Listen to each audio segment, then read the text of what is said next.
यज्ञायुतम में सुवर्ण दानम। आप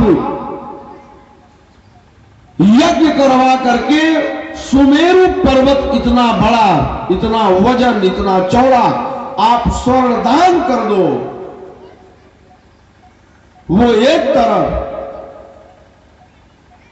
कहा करोड़ों गौदान काशी में ग्रहण लगने पर इसका फल, प्रयागराज में 1 महीने तक कल्पवास इसका फल एक तरफ, यज्ञ करवा करके सुमेरु पर्वत इतना सोना दान करना, इन सब का पुण्य फल एक तराजू पर रख दीजिए और दूसरे तराजू पर केवल हमारे ठाकुर जी का नाम रहे, तो भी ये सब गोविंद नामरा न समान तुल्य, भगवान के नाम के समान ये सब नहीं है। ये महत्व है हमारे भगवान का। और वेद व्यास जी से पूछा गया, बाबा जो मनुष्य शरीर पा करके भगवान का नाम नहीं लेता उसको क्या कहेंगे? भगवान ने कहा याद रखिए वह जघन्य है, बहुत बेकार शब्द जघन्य है। वो लोग कहते हैं ना कभी कभी ये तो बड़ा भारी जघन्य अपराध कर दिया महाराज, बहुत जघन्य अपराध। पूछा गया भक्तों ने कि एक जघन्य कौन होता है? क्या जो बलवान नहीं होता वो जघन्य है? कहा ना, कहा जो धनवान नहीं है, जो धनहीन है, क्या धनहीन जघन्य है? वेद व्यास भगवान ने कहा बिल्कुल नहीं। याद रखना, का केचित् वदन्ति बलहीन नरो जघन्यः, केचित् वदन्ति बलहीन नरो जघन्यः, केचित् वदन्ति धनहीन नरो जघन्यः। व्यासो वदत् सखिल शास्त्र पुराण धक्षो नारायण स्मरणहीन नरो जघन्यः। कहा जो इस संसार में धनहीन है, धन नहीं है, वो जघन्य नहीं है। जो बलहीन है वो जघन्य नहीं है। कहा जो मनुष्य शरीर पा करके भगवान का नाम नहीं लेता वह जघन्य होता है। मनुष्य शरीर पाए हो तो भगवान का नाम जरूर लेना।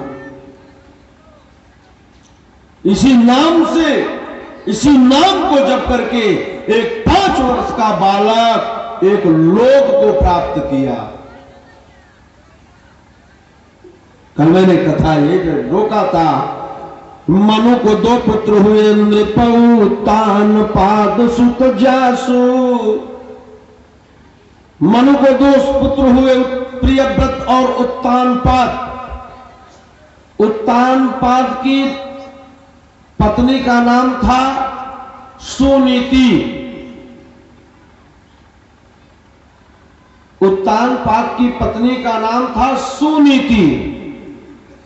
सुनीति के साथ में महाराज उत्तानपाद का विवाह हुआ। धीरे धीरे कई वर्ष बीत गए, लेकिन उत्तानपाद को कोई संतान नहीं हुआ, कोई पुत्र नहीं हुआ। जब कोई पुत्र नहीं हुआ, एक दिन उत्तानपाद जंगल में गए हुए थे और जंगल से जब ये वापस सायंकाल की वेला में अपने भवन में प्रवेश किए, महारानी कहां पर है तो इन्हें महारानी कहीं दिखाई नहीं पड़ी। और जब अपने भवन में गए, ध्यान दिया तो भवन में भी नहीं है। लेकिन जब ये अपने कक्ष से बाहर निकलने लगे तो इनको अपने ही कक्ष में रोने की आवाज सुनाई पड़ी। उत्तानपाद को इनके कदम रुक गए। एक कदम देहली के बाहर है, एक कदम देहली के अंदर। ये रो कौन रहा है? तुरंत पीछे हुए और जब देखा इधर उधर तो अंधेरे में पलंग और दीवार दोनों के कोने में एक महिला बैठकर रो रही थी।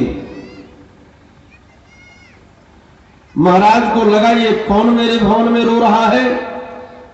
जब समीप में पहुंचे तो देखा वो महिला अपने मुंह पर रुमाल डाल के रो रही थी। और जब महाराज ने रुमाल को हटाया तो रुमाल के नीचे एक पुस्तक था, चेहरे के ऊपर और रुमाल के नीचे एक पुस्तक, और दोनों पुस्तकों के नीचे से माने दोनों आंखों के सामने लोर बह रहा है। पुस्तक को हटाया तो देखा रोने वाला और कोई नहीं बल्कि महारानी सुनीति रो रही है। और जब सुनीति को रोते हुए महाराज उत्तानपाद ने देखा तो महाराज उत्तानपाद ने पूछा, हे प्रिय, आप रो क्यों रही हो? आपके रोने का कारण क्या है? क्यों रो रही हो देवी? तुम्हारे आंखों में ये आंसू क्यों? तुम्हारे आंखों में यह अश्रु शोभा नहीं देते? अहे देवी, तुम मेरे जीवन की कमली हो, मैं तुम्हारे जीवन का सूर्य हूं। जब सूर्य उदय होता है तो कमली खिल जाती है, लेकिन आज मुझे आश्चर्य है, उत्तानपाद रूपी सूर्य तुम्हारे आंगन में उदित तो हुआ, लेकिन सुनीति रूपी कमली खिली नहीं। किस कारण आज चंद्रिका में इस भांति मलिनता मिलती है? आश्चर्य दिवाकर प्रस्तुत है, फिर भी न कमलनी खिलती है। मुझे आज आश्चर्य हो रहा है, मैं तुम्हारे सामने विराजमान हूं और तुम्हारे आंखों में आंसू। क्या बात है देवी, आज तुम मुझे देखकर प्रसन्न नहीं हुई। तुम्हारे रोने का कारण क्या है? क्या किसी ने तुम्हारा अपमान किया? क्या किसी ने तुम्हें कोई कटु शब्द कहा? क्या किसी ने तुम्हें कोई नुकसान पहुंचाया? क्या हे देवी, रो क्यों रही हो? आंखों को सुख देने वाली आंखें क्यों सजल हो रही है?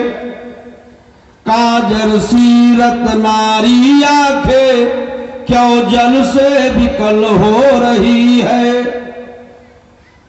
महारानी, इन आंखों में आंसू शोभा नहीं देते, इन आंखों में काजल शोभा देते हैं, अश्रु शोभा नहीं देते। महारानी, रो क्यों रही हो? अरे कुछ बताओ तो सही। तब महारानी सुनीति ने महाराज उत्तानपाद से कहा, हे महाराज, ये जो आप पुस्तक देख रहे हो, आहा, का यह पुस्तक मैं अभी कुछ देर पहले बैठ करके पढ़ रही थी, और जब मैं पढ़ रही थी तो पढ़ते पढ़ते अचानक मुझे रोना आ गया। ऐसा क्या देखा कि तो रोना आ गया? का महाराज, इसमें एक ऐसा विषय में पा गई, सब्जेक्ट, एक ऐसी चीज इसमें लिखा है, एक ऐसी बात लिखी है जिसको पढ़कर हम रोने लगे, हमसे नहीं रहा गया। क्या लिखा है? पहले ये है क्या? महारानी ने कहा, महाराज, यह पुस्तक कोई साधारण पुस्तक नहीं है, यह पुस्तक धर्मशास्त्र है, और मैं इसे पढ़ रही थी तो देख, मैं पढ़ी इस धर्मशास्त्र में इसी समय मैं ऐसा पढ़ चुकी हूं स्वामी, जिसको संतान नहीं होता, होता वह पुरुष नरकगामी। ये धर्मशास्त्र में पढ़ रही थी महाराज, और पढ़ते पढ़ते मैंने पढ़ा, अपुत्रस्य गतिर्नास्ति, जिनको संतान नहीं होता, जिनको पुत्र नहीं होता, उनकी गति नहीं होती। उनकी गति नहीं होती, वो नरक के अधिकारी हो जाते हैं। महाराज जब मैंने ये पढ़ा तो मुझे रोना आ गया। ये हमारे और महाराज के जीवन में भी कोई संतान नहीं है, कोई पुत्र नहीं है। हम दोनों जब इस धराधाम को छोड़ देंगे तो हम दोनों को जल देने वाला भी कोई नहीं है। इसलिए मैं रो रही हूं महाराज। महाराज उत्तानपाद ने कहा, देवी जो भाग्य में है उसको बदल कौन सकता है? जो किस्मत में है वही होगा। हमारा तुम्हारा तो इस पर कोई अधिकार नहीं है। नरक होना होगा, नरक होगा। जब संतान भाग्य में नहीं है तो हम कर ही क्या सकते हैं? महाराज ने कहा, कहो तो कोई मैं बेटा दान ले लूं, गोद ले लूं। महारानी ने कहा, नहीं महाराज, आप किसी का गोद का बेटा मत ले। अपना अपना ही होता है, सपना सपना ही होता है। जागृति जागृति ही होती है, सपना सपना ही होता है। अपना अपना होता है महाराज। जागृत में जो चीजें होती है शायद वही सत्य होती है। स्वप्न में तो कभी कभी हम स्वर्ण भवन में है, लेकिन जब आंख खुली तो वही कपड़े का मकान। महाराज हम गोद लेने के लिए नहीं कहेंगे, लेकिन हां, अगर आप मेरी बात मानिए तो मैं एक बात आपसे निवेदन करूं, क्या आप करेंगे? महाराज उत्तानपाद ने कहा, बोलो। कहा, मैंने इसी धर्मशास्त्र में इसका उपाय भी पढ़ लिया, इसलिए मैं आपसे कह रही हूं। कहा, क्या? कहा, महाराज आप दूसरा विवाह कर लो, आप दूसरा विवाह कर लो। महाराज ने सुना, कहा, देवी तुम क्या कह रही हो? दूसरा विवाह?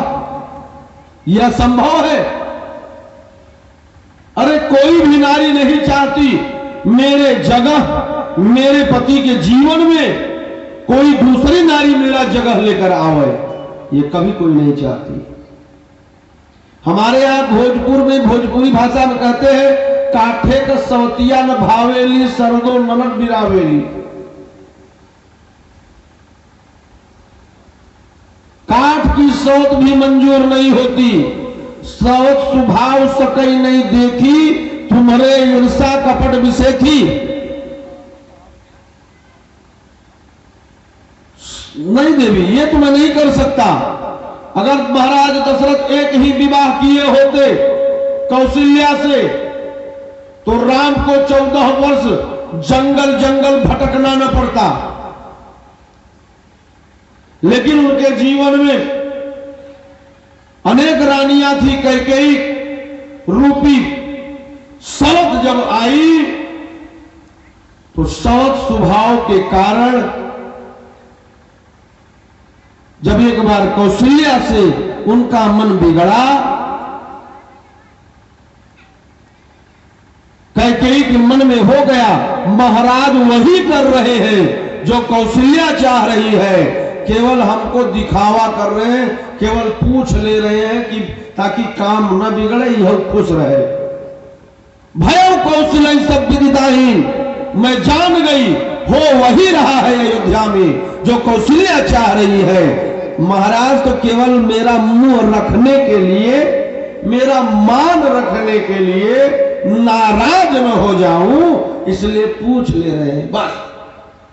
जब सब स्वभाव मन में जगा तो अपने बेटे को, जिस राम को कैकेयी बहुत मानती थी, अपने भरत से ज्यादा मानती थी, अपने हृदय का दूध पिलाई थी, कौशल्या ने तो केवल जन्म दिया था, लालन पालन तो कैकेयी ने किया था। लेकिन सब स्वभाव के कारण कैकेयी ने उसी राम के लिए वनवास मांग लिया। इसलिए देवी मैं ये नहीं कर सकता। कोई भी नारी नहीं चाहती मेरे जीवन में मेरी सौत आवे, कोई नहीं चाहती। एक ठो अखबार का फोटो कोनो हीरोइन को काट के जेब में रख ल और पत्नी को दिखाकर 3-4 बार ऐसे ऐसे करिए ऊपर नीचे और नजर पड़ जाए साहब तो उस दिन शाम को भोजन तो नहीं मिलेगा।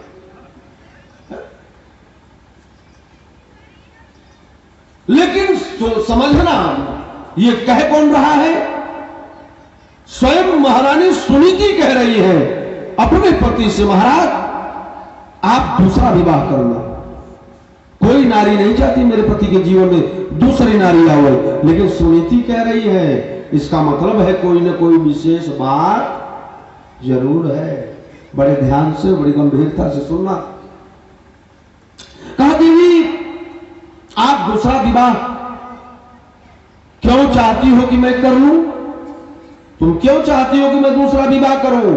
कहा महाराज दूसरे ब्याह के करने से ये मन की कलियां खिल जाए और पितरों को जल देने वाला संभव है बेटा मिल जाए।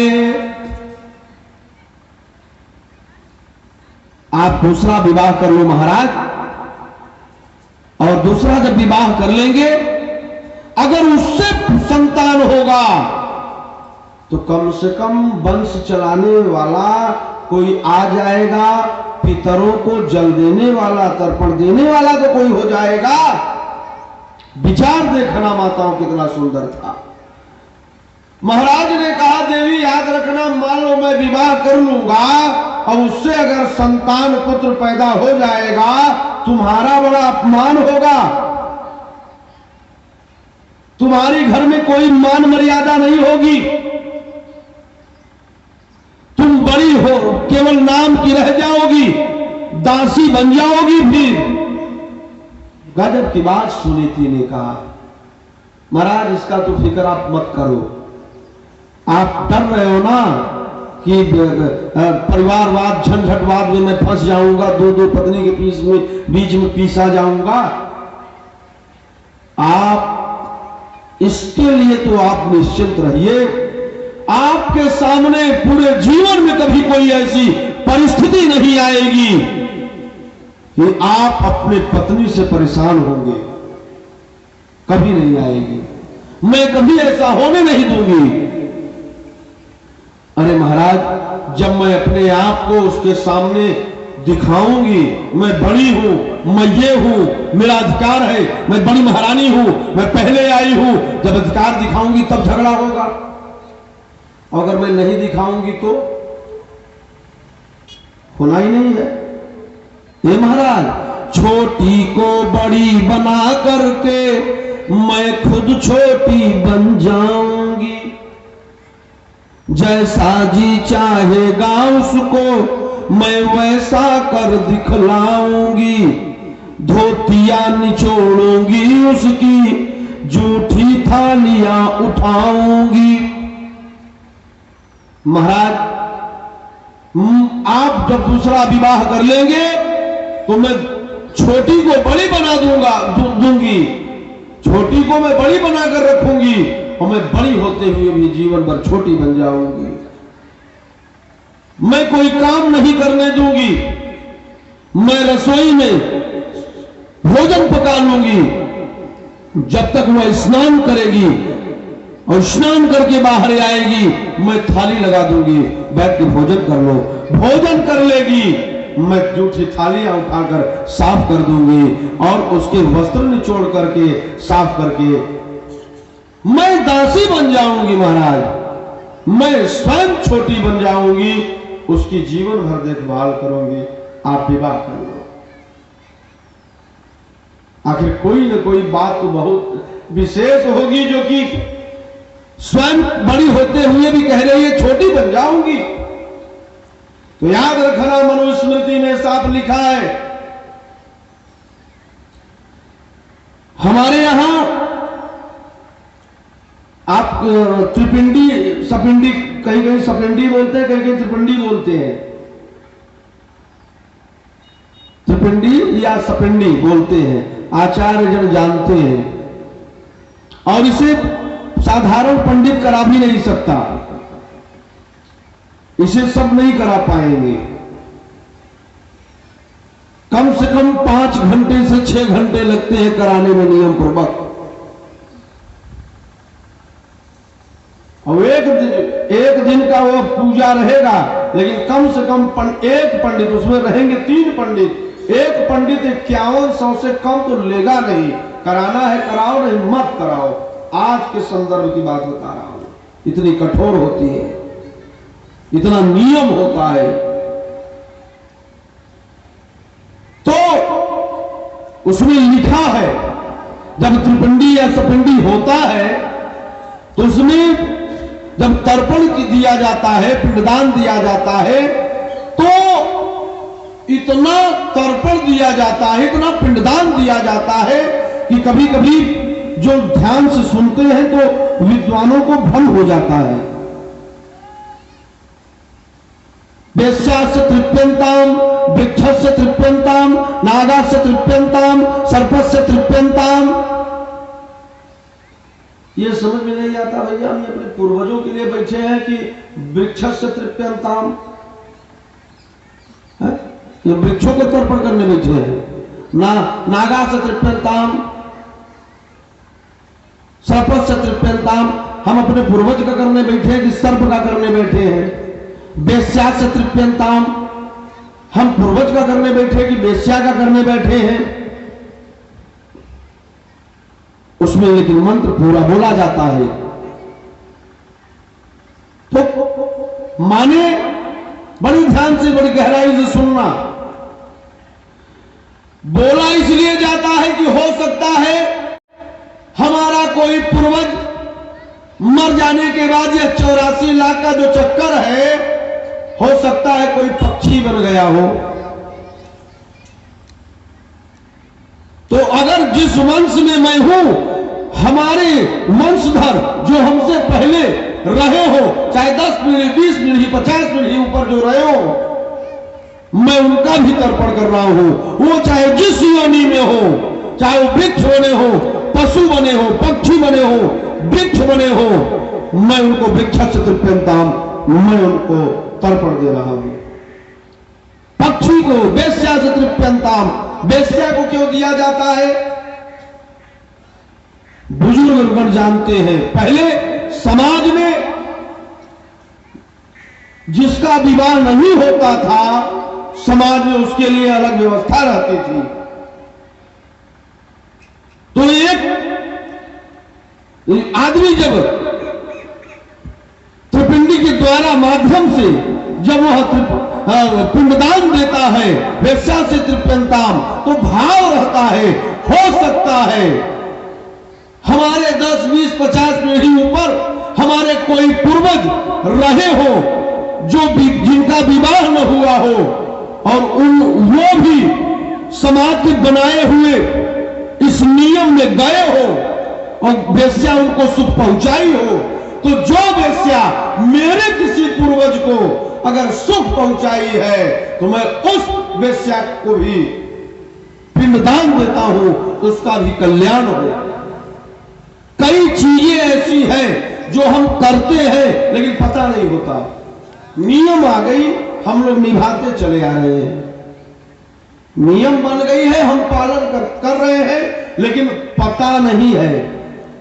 जैसे कोई मर जाता है, लेकर गए जलाने के लिए, लाश जलती है, आधा से ज्यादा जब लाश जल जाती है तो मुखाग्नि देने वाला बांस लेता है और खोपड़ी पे पीटता है, कपाल क्रिया। इधर भी होता होगा ना, सर फोड़ते हैं। पूछा जाए भैया काहे फोड़ रहे हो? जिंदे तो सर खाए ही थे, मरने के बाद फोड़ो रहे हो? फोड़ क्यों रहे हो? क्या मतलब है? मर तो गया ही है, वो जल तो गया ही, अब फोड़ क्यों रहे हो? किसी को पता है? क्यों फोड़ा जाता है? सब करते हैं, सब करते हैं, पूरे हिंदुस्तान में करते हैं। लेकिन अगर पूछ दिया जाए भैया ये आधी शरीर जल जाने के बाद ही हम फिर बांस से फोड़ा क्यों जाता है, तो ये नहीं समझ में आएगा। बस नियम बन गया है। याद रखिएगा, हमारे यहां शास्त्रों में कहा गया है, जब कोई अपने जीवन में ब्रह्मचर्य का पालन करता है, वैरागी, वैरागियों का प्राण, सन्यासियों का प्राण, जिसने अपने जीवन में ब्रह्मचर्य का पालन किया है, जो अखंड बाल ब्रह्मचारी होता है, उसका प्राण ब्रह्मांड से निकलता है, सर फटता है, उसका प्राण माने सर से निकलता है और मोक्ष धाम पहुंचता है, भगवान के धाम। मुख से निकलता है, अगर वह अन्न 4 दिनों तक नहीं खाया है तब तो स्वर्ग जाएगा। नेत्रों से निकला हुआ प्राण स्वर्ग जाएगा, नहीं तो बाकी सब अधोगति कही गई है। और तो और है, शास्त्र में भरे पड़े हैं, वो सब मैं कहना ही नहीं चाहता हूं।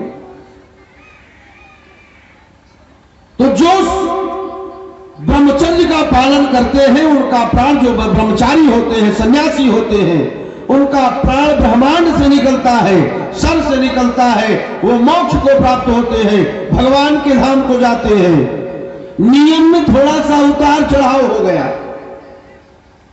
होनी थी पहले, हो गई बाद में। लेकिन जिस समय नियम बनाया गया था, लड़का अगर अपने बाप का सर पीटता है, अगर सर फोड़ता है, तो माने वो परमात्मा से प्रार्थना करता है, उसका अभिप्राय होता है, वो लाठी से, वो हरी बांस से सर फोड़ता है, फोड़ने का तात्पर्य होता है, हे पिताश्री, जैसा मैंने संतों के द्वारा सुना है, शास्त्रों में उद्धृत है कि सन्यासियों का, ब्रह्मचारियों का प्राण, योगियों का प्राण ब्रह्मांड लोक से निकलता है तो भगवान के धाम को पहुंचता है, मोक्ष की प्राप्ति होती है। हे पिताश्री, अगर आप ब्रह्मचारी रहे होते, आप भी अपने जीवन में अगर ब्रह्मचर्य का पालन किए होते, तो आप भी मरने के बाद भगवान के धाम जाते। आपका प्राण ब्रह्मांड से माने सर से निकलता। लेकिन हे पिताश्री, आपके मन में एक इच्छा जगी कि मेरा भी परिवार हो।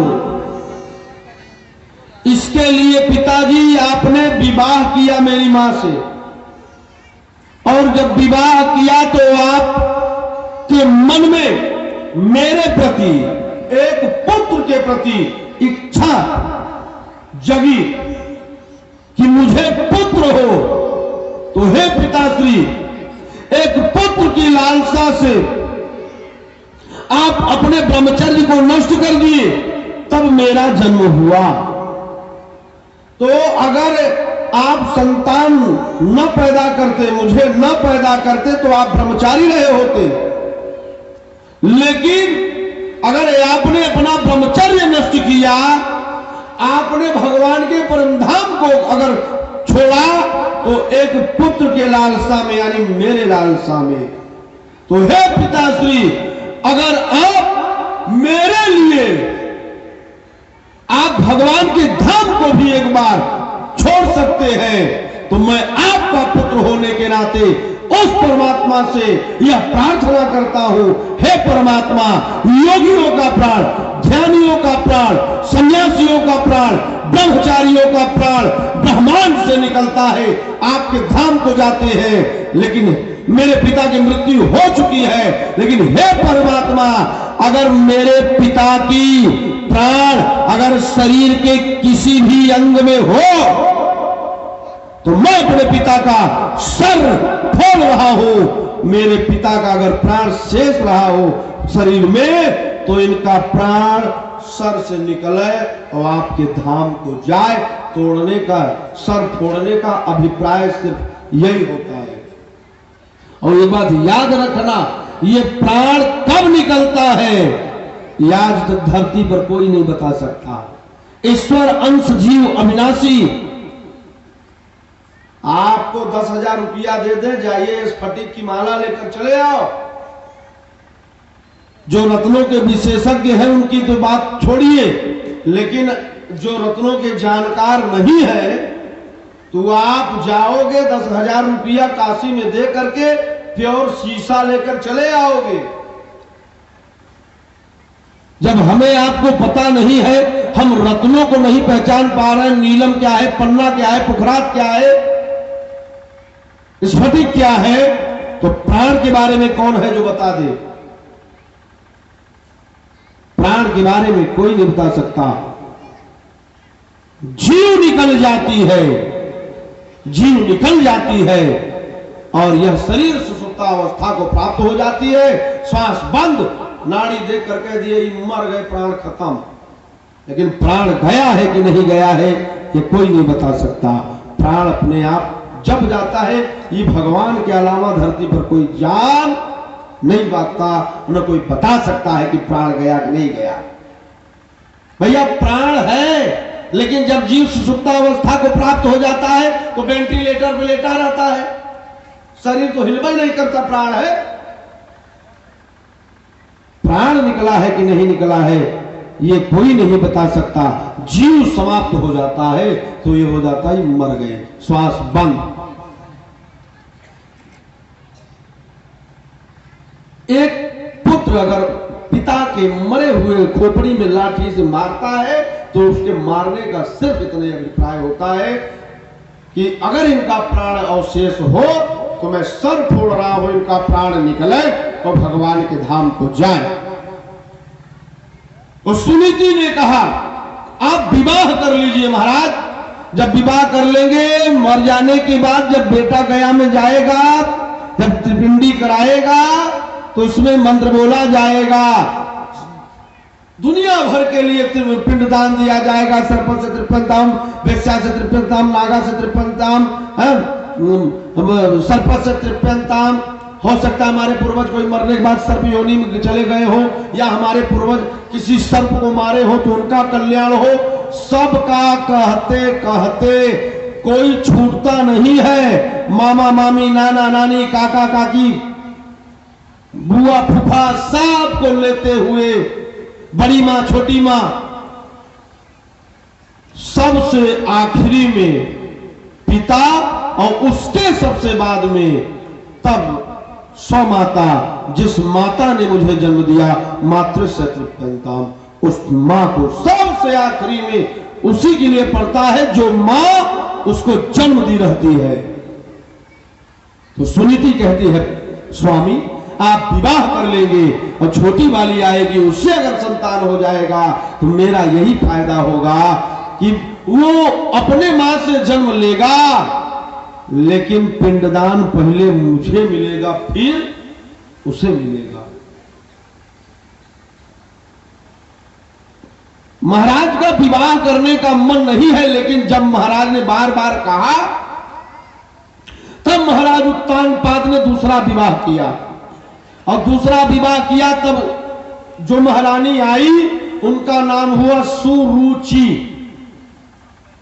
पहली पत्नी का नाम सुनीति और दूसरी का सुरुचि। अच्छा, दोनों का अर्थ पता चल रहा है कि बताएं? सुनीति माने सुंदर नीति, सुंदर विचार वाली, जिसके विचार सुंदर हो, भाव सुंदर हो, वो है सुनीति। और सुरुचि, सुरुचि दूसरे की रुचि जाए चूल्हे में, हमारा जो मन है वही होगा, वो सुरुचि। लेकिन याद रखना, शास्त्रों में उन्हीं का नाम माताओं गाया जाता है, उन्हीं की प्रशंसा, उन्हीं की बड़ाई की जाती है जिनके विचार नेक होते हैं। सीता, अनसुईया, मांडवी, श्रुतकीरति, सुलोचना, कौशल्या, सुमित्रा, इन सब की प्रशंसा की गई। क्यों की गई? इनके विचार नेक थे, ये अच्छे स्वभाव की थी। और बुराई किसकी की गई? माननीय श्रीमती सुपर्णखा देवी का, तालुका का, कैकेयी का बुराई इनकी की गई। क्यों? इनके विचार नेक नहीं थे। दशरथ जी ने यज्ञ किया था पुत्र कामना से, पुत्र हो। अग्निदेव चरु लेकर के प्रकट हुए और वशिष्ठ जी ने अग्नि से लिया और दशरथ जी को दिया और दशरथ जी से कहा यथा जोग जो भाग बनाई आप अपने अनुसार बंटवारा परिवार में कर दो। तो दशरथ महाराज दे दिए कौशल्या को, कौशल्या ने दे दिया कैकेयी को। लेकिन 7 दिनों तक पूजा पाठ कौन किया था? 7 दिनों तक ये पूजा पाठ व्रत किसने किया था? सुमित्रा ने किया था। और महाराज दशरथ कोई भी शुभ काम करते थे तो जीवन भर यजमानी केवल और केवल सुमित्रा बनती थी। आज का समय होता तो ही आंगन में झंझट हो जाता। भाई बेचारी 7 दिनों तक अग्नि के सामने बैठकर साकल्या लेकर स्वाहा स्वाहा उसने किया। जमीन पर उसने कठिन व्रत सहा। 7 दिनों तक व्रत उसने किया, नियम का पालन उसने किया। लेकिन जब अग्निदेव चरु लेकर के जब प्रकट हुए, माने उस यज्ञ का जब फल आया तो कौशल्या कैकेयी को मिल गया। आज का समय होता तो ही अंगनवा में झपट्टा मार लेती है। पूजा पाठ व्रत कष्ट हम सहे, ही आई बड़की महारानी लेने वाली। लेकिन याद रखना सुमित्रा ने एक शब्द भी नहीं कहा था, चुप थी। और चुप थी तो इसी का परिणाम था। कौशल्या को एक हुए राम, कैकेयी को एक हुए भरत, लेकिन सुमित्रा चुप थी। ये चुप का परिणाम था कि सुमित्रा को 2 लाल हुए। ये चुप का परिणाम था। सुनीति, जिसका मन विचार बुद्धि सुंदर हो, और इससे जिसका नाम जैसा होता है उसका वैसा काम नहीं होता। जिसका नाम कलयुग में दुबे जी जैसा होता है काम वैसा नहीं होता। कहे माता जी का नाम कहे शांति देवी, माता जी का नाम शांति देवी। कभी बिना बताए दरवाजे पर पहुंच जाओ, देखो अशांति मची है, नाम शांति देवी। इधर की नहीं, अपने तरफ की बात। लड़का का नाम कपूर चंद, कपूर में होती है सुगंध। पता चला कपूर चंद 1.5 महीना से नहीं नहाए हैं, देह से दुर्गंध फेंक रहे, नाम कपूर चंद। जिसका जैसा नाम होता है वैसा काम नहीं होता। एक जगह तो एक लड़का था, बढ़िया पढ़ लिख करके ऑफिसर बन गया, लेकिन वो अपने नाम से बहुत चिढ़ता था। उसकी मां ने उसका नाम रखा था ठन पाल। जब ऑफिस में जाए तो बड़ा अधिकारी था, लोग सैल्यूट मारे, आइए सर ठन पाल जी, आइए सर ठन पाल जी। और जब कहे ठन पाल जी तब उसको बुरा लगे। मेरी माँ को और कोई बढ़िया नाम नहीं मिला था, यही मिला था ठन पाल। एक दिन गुस्से में गया, अपनी माँ से कहा, माँ तुझे दुनिया में और कोई बढ़िया नाम नहीं मिला, यही नाम था? माँ ने बड़े प्रेम से समझाया, बेटा तुझसे भी पहले बहुत संतान जन्म लिए, लेकिन सब जन्म लेते ही मर जाते थे। तो एक बाबा जी आए थे गांव में, उनसे मैंने कहा कि बाबा जी बच्चे पैदा होते ही मर जाते हैं। तो संत बाबा ने एक उपाय बताया था कि अब जब संतान पैदा हो तो उसका नाम कुछ उल्टा रख देना, फेंकू, पोआरू, करियऊ, चिरऊ, ऐसे कुछ उल्टा सीधा रखो, वो जिंदा रहेगा, नहीं मरेगा। बेटा संजोग से तू हुआ, तेरा नाम मैंने ठन पाल रख दिया। बाबा जी का वाणी सत्य हो गया। अब देख आज तो पढ़ लिख के कितना बड़ा अधिकारी बना हुआ है, नाम में कुछ नहीं रखा। कहा माँ यही नाम से हमको नफरत है। कहा बेटा नाम में कुछ नहीं है, अरे महत्व तो काम का होता है, इसका काम कैसा है चल तुझे दिखाती हूं। नाम जिसका जैसा रहता है वैसा काम नहीं होता। एक गांव में बहुत गरीब महिला थी, खेत खेत गाय की गोबर बीनती थी, गोबर बीन करके उसका उपल बनाती थी, कंडा उपल बना करके बेचती थी, उसी से उनका जीवन चलता था। बहुत गरीब थी। लड़के को लेकर के गई, कहा बेटा पूछ इस माता जी का नाम क्या है। उसने कहा माता जी आपका नाम। माता जी हाथ झटकते कहा मेरा नाम लक्ष्मी देवी। क्या नाम लक्ष्मी देवी, अब बिन रही है गोबर। आगे बढ़ बेटा। आगे एक आदमी भी, एक भिखारी भीख मांग रहा था, बाबू 1 रुपया 2 रुपया का बेटा नाम पूछ ले। उससे पूछा भैया आपका नाम, कटोरा पीछे, कहा मेरा नाम है धनपाल। कहे बाहर नाम धनपाल मांग रहे भीख। और बेटा आगे बढ़ो। एक मर के 4 के कंधे पर जा रहा था, लोग बोल रहे थे राम राम सत्य है, राम राम सत्य है। कहा बेटा पूछ ले जो मर के 4 के कंधे पर जा रहा है वो कौन था। पीछे से सबसे पीछे वाला आदमी से पूछा धनपाल ने, ए भैया ये मर के जो 4 के कंधे पर जा रहे हैं ये कौन थे। धीरे से कहा जो मर के 4 के कंधे पर जा रहे हैं इनका नाम था बाबू अमर सिंह। नाम अमर सिंह, मर गए। तब दोहा बना दिया लक्ष्मी तो गोबर बिनय और भीख मांगई धनपाल। अमर सिंह तो मर गए भले बिचारे ठन ठन पाल। बेटा तुम बहुत बढ़िया हो, लेकिन इनका जथा नाम तथा गुणा दोनों का जैसा इनका नाम था सुनीति, ये सुंदर विचार की थी, लेकिन जब सुरुचि आ गई नाम में ही स्वार्थ झलक रहा है। सुरुचि, जिसमें मेरी रुचि रहेगी वही होगा, जिसमें मेरी रुचि नहीं है वो नहीं होगा। और जब सुरुचि देवी का आगमन हुआ तो ज्यादा दिन परिवार चला नहीं, क्योंकि महाराज सुनीति से उतना प्रेम करते थे जितना प्रेम सुरुचि से करते थे। या यो कह लीजिए सुनीति का विचार इतना सुंदर था कि महाराज उनका सम्मान करते थे। ये है मेरी पत्नी, सुंदर विचार वाली। महाराज को अगर कोई विशेष बात करनी होती, कोई निर्णय करना होता तो महाराज सुनीति के पास बैठ करके विचार करते, ये कर रहा हूं इसमें तुम्हारी क्या विचार है, ऐसा सोच रहा हूं इसमें तुम्हारा क्या मत है। तो सुरुचि को अच्छा न लगता।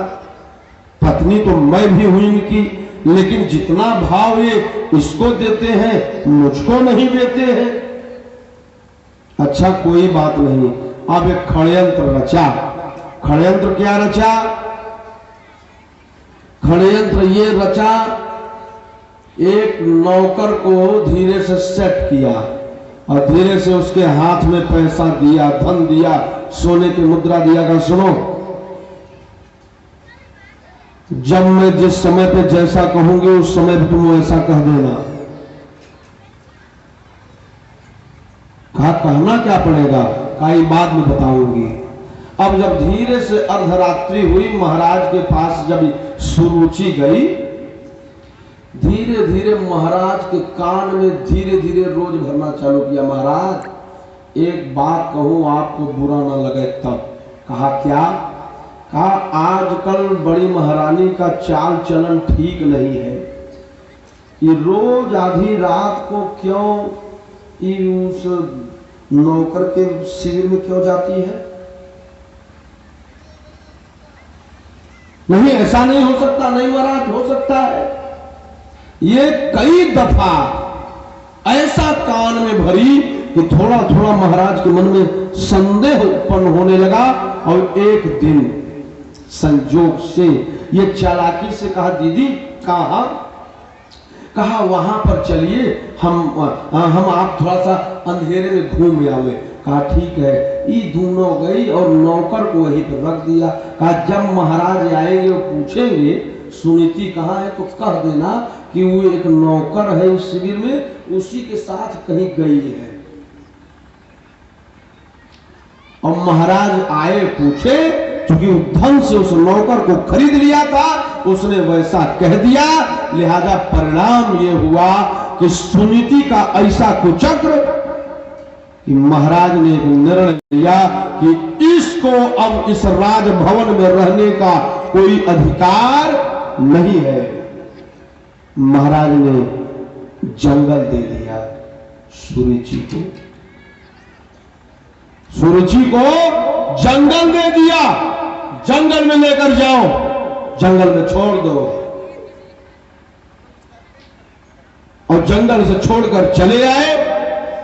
और जब चले आए तब तानपाद को रात्रि में भगवान ने स्वप्न दिया, अय राजन, तूने जिस पत्नी के ऊपर संदेह किया है वो सब तेरी दूसरी पत्नी का खेला है, कुचक्र है। तेरी महारानी पतिव्रता है, तेरी पत्नी पतिव्रता है।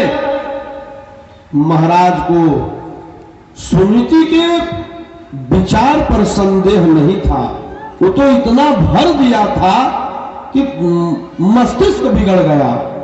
लेकिन जब स्वप्न इन्होंने देखा, इनको विश्वास हो गया मेरी पत्नी गलत नहीं है।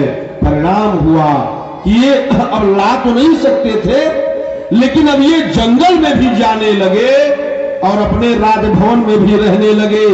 और ऐसे ऐसे कुछ दिन बीता। भगवान की कृपा से एक बार ऐसा हुआ कि पहले तो भी पुत्र के लिए इन्होंने विवाह किया था, पुत्र की कामना से विवाह किया था।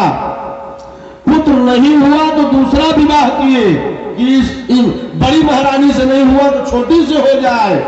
लेकिन जब हुआ तो गर्भ दोनों में ठहरा, दोनों महारानी गर्भवती हो गई। एक महारानी जंगल में, बड़ी महारानी सुंदर विचार वाली महारानी जंगल में, और दूसरी छोटी महारानी बुरी विचार वाली महारानी राजभवन में। तो राजभवन में है राजा के यहां, तो शुरू से ख्याल रखा जाने लगा महारानी गर्व से है, इन पर विशेष ध्यान हो। दास दासियां अनेक सेवा में तत्पर हो गई।